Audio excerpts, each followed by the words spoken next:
Because जो prices है आज एक 96 डेज़ हो चुके हैं स्ट्रेट ऑफ हॉर्मुज़ को क्लोज़ होने में और जो ऑयल की ब्लॉकेज है वो जारी है जो ऑयल पूल है दुनिया के लिए कंटीन्यूअसली हम देख रहे हैं कि जो ऑयल है उसके अंदर जो ट्रेड है वो न्यूज़ से रिलेटेड है। जब न्यूज़ ज़्यादा जो है वो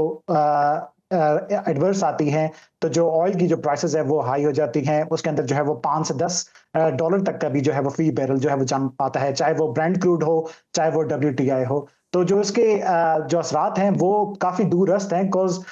जो भी ममालिक हैं जो अपनी डे टू डे यूसेज के लिए जो तेल की जो बाइंग करते हैं, वो एटलीस्ट जो उसका जो स्वीट स्पॉट है वो 1 मंथ से लेके 3 मंथ्स इन एडवांस है। जब जो प्राइसेज़ हाई होंगी और जब हाई प्राइसेज़ के ऊपर जो है वो ऑयल को परचेज़ किया जाएगा, तो उसका ऑब्वियसली जो इफ़ेक्ट है वो कंज़्यूमर के ऊपर आएगा बिकॉज़ जब कंज़्यूमर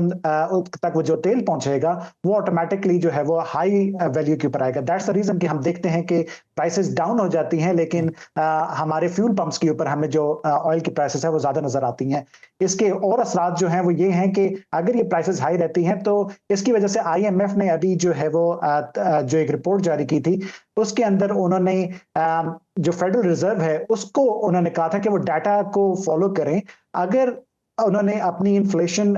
जो रेट्स हैं उसको इंटरेस्ट रेट्स को उन्होंने हाइक किया, तो उसके जो असरात हैं वो पूरी दुनिया की इकोनॉमी को जो है वो आएँगे बिकॉज़ जब डॉलर जो है वो महँगा होगा, तो इकोनॉमीज़ का जो डॉलर है वो यूएस में शिफ्ट होगा और बाकी जो हुँ। इकोनॉमीज़ हैं, उनको अपना इकोनॉमी को सस्टेन रखने के लिए अपने इंटरेस्ट रेट जो है वो रेज़ करने पड़ेंगे या कंटीन्यूअसली हाई इंटरेस्ट रेट्स के ऊपर रखने पड़ेंगे।